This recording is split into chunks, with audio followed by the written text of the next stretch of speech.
यानी पृथ्वी का निरूपण हमें, यानी 3D को अपने को किस में दर्शाना है, 2D में, तब अपन प्रक्षेप का प्रयोग करते हैं। 3D डायग्राम जानते हैं नहीं जानते, क्या होता है 3D? 2D क्या होता है, 4D क्या होता है? देखो 2D यानी 2 डायमेंशन, 1D भी कर लेते हैं, 3D भी कर लेते हैं और 4D भी कर लेते हैं। डी यानी डायमेंशन, डायमेंशन यानी 3-4 चीजें अपने समय अपने साथ काम में आती है, लंबाई, ऊंचाई, दूरी, चौड़ाई, है ना।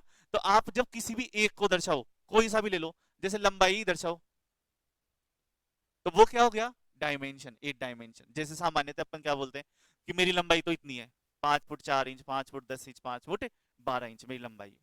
तो अपन लंबाई ले रहे हैं, चौड़ाई थोड़ी ले रहे हैं ऐसे, या ऐसे विस्तार वाला थोड़ी बताते, नहीं बताते। तो जब अपन लंबाई ले रहे हैं, सिर्फ सामने सामने कितना लंबा मैं दिखाई दे रहा हूं, तो वो 1D हो गया। जैसे ही मैं लंबाई के साथ मोटाई भी ले लूं अपनी, कि हाँ मैं इतना मोटा हूं, तो मैं दो चीजें लिया ना, लंबाई और चौड़ाई, तो वो दो चीजें हो गई। तो इन दो चीजों को लेते ही क्या हो गया, 2D। तो जो जितने भी आप कॉपी पे डायग्राम बनाते हो, वो 2D में बनाते हो या 3D में बनाते हो?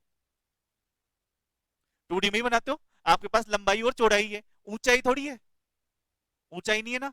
तो लंबाई और चौड़ाई आपके पास रहती है। जब लंबाई चौड़ाई और ऊंचाई दोनों आ जाएगी, तीनों आ जाएगी,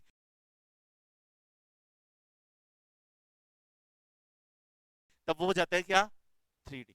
तो पृथ्वी में जितनी भी चीजें हैं वो 2D में या 3D में है?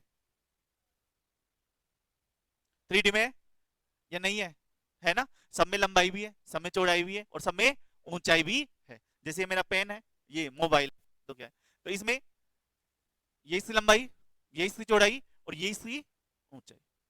जब मैं ये वाला पार्ट दिखा रहा हूं सिर्फ, जिसमें आपको सिर्फ चौड़ाई दिख रही है और लंबाई, तो ये 2D है।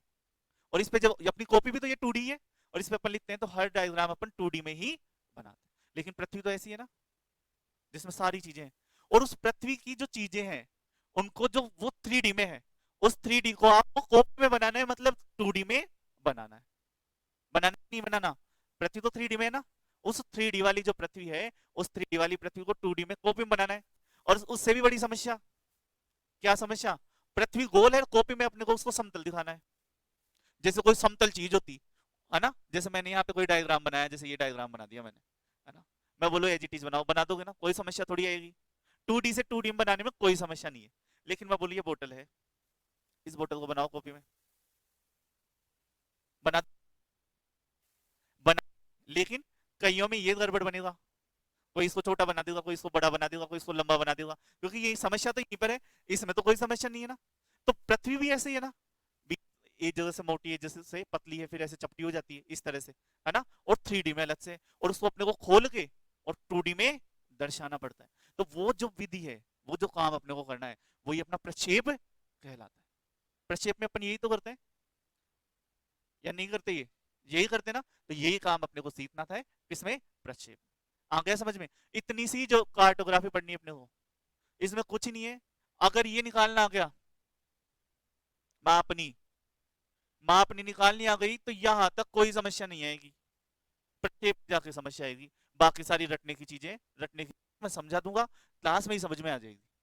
बस इस पे ध्यान देना, वो भी मैं नितला के ही छोड़ूंगा दम, ऐसे मत मानना कि हाँ नहीं नहीं आए तो भी अपना काम चल जाएगा।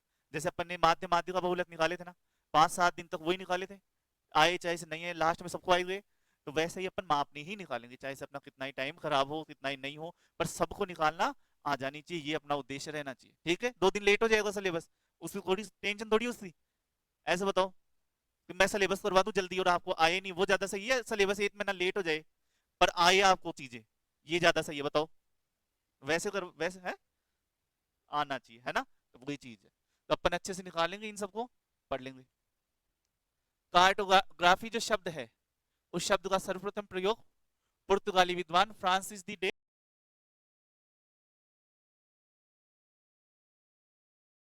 बैरोज ने कब किया, 1839 में, है ना। तो ये ध्यान रख लेना, कार्टोग्राफी में शाखाएं, मानचित्र, सांख्यिकी मानचित्रण की मानचित्र विषयक और वैज्ञानिक मानचित्र, इसमें शाखाएं होती है, जो अपन समझ लेंगे बाद में, है ना। और मानचित्र कला को विषय वस्तुओं के आधार पर 2 भागों में बांटा जाता है, सैद्धांतिक मानचित्र और एक अनुप्रयुक्त मानचित्र। सैद्धांतिक मानचित्र, इसमें क्या होता है, मानचित्र की संकल्पनाओं, सिद्धांतों, इनको दिया जाता है। जैसे मानचित्र मुझे बनाना है, उस मानचित्र बनाने में मुझे क्या क्या नियम फॉलो करने चाहिए, तो वो नियम कहाँ पे, सैद्धांतिक मानचित्र में, वो इस साइड पार्ट हो गया। अप्लाइड मानचित्र, उसमें क्या है, मानचित्र बनेगा कैसे, फिर ट्रेन आपको लेना। अब आप बोल रहे हो सर समझ में नहीं आया, दोनों में बनाना तो मानचित्र ही है ना। सैद्धांतिक मानचित्र मानचित्र बनाने की रूल बुक है, नियम पुस्तिका है, ऐसे समझ लो। उसमें आपको पेन उठाने की जरूरत नहीं है, नियम याद करने हैं। मानचित्र बनाना है तो ये नियम चलेगा, ऐसे मानचित्र बनाना है तो ये नियम चलेगा, है ना। जैसे संविधान, रूल बुक तो संविधान ही है ना, तो संविधान साथ में लेकर थोड़ी चलते हो, लेकिन उस संविधान के आधार पर सरकार ने, संविधान ने अधिकार दे रखे हैं पुलिस को, है ना। फिर उसका डर तो साथ में लेके चलते हो, या संविधान का डर साथ में लेके चलते हो, पुलिस का डर साथ में लेके चलते हो ना। तो वैसे ही ये नियम पुस्तिका है सैद्धांतिक मानचित्र, इसमें नियम है, सिद्धांत है ना, जिनके आधार पर क्या बनाने हैं, मानचित्र। जब जब बनाने बैठोगे तब आएगा अप्लाइड मानचित्र, तब उसमें चेंज भी होता है या नहीं होता है। अगर चेंज नहीं होता, जैसे आपने नियम बना दिए, सारी चीजें बन गई, और फिर बाद में आपने देखा यार नियम में हर बार कुछ ना कुछ गड़बड़ आ रही है, तो इसमें चेंज होना चाहिए, तो वो अप्लाइड है। समझे बात को, तो बनाना अप्लाइड है, और सैद्धांतिक में आपका नियम पुस्तिका की तरह हम इसका यूज लेते हैं। मानचित्र कला का विकास के बारे में अपन जानते हैं कि सबसे पहले मार्शल द्वीप के जो निवासी थे, है ना, उन्होंने इस मानचित्र कला, प्रशांत महासागर में ये मार्शल द्वीप अच्छी बात, अच्छे से आता है ना, उन्होंने इस मानचित्र कला को पहचाना। जो इनके क्या मिलते हैं, ताड़ के पत्रे,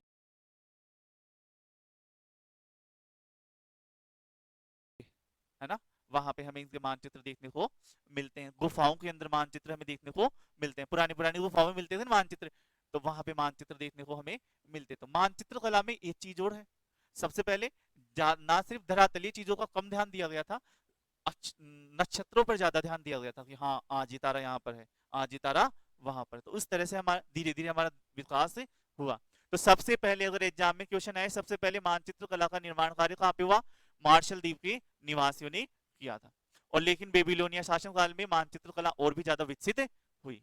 तो मार्शल द्वीप वाले वैसा ही मानचित्र बनाते थे जैसा कि आप बनाते हो, इधर चल जाना, फिर इधर से 5 कदम जाना, फिर चाय की थड़ी आएगी, फिर उससे गली आएगी, तो वैसा जो मानचित्र बनाते हो ना, नहीं बनाते, बताते तो हो ना रास्ता, तो वैसा ही मानचित्र मार्शल द्वीप वाले बनाते थे। फिर धीरे धीरे बेबीलोनिया वालों ने डेवलप किया, रास्ते बनाए उसके अंदर।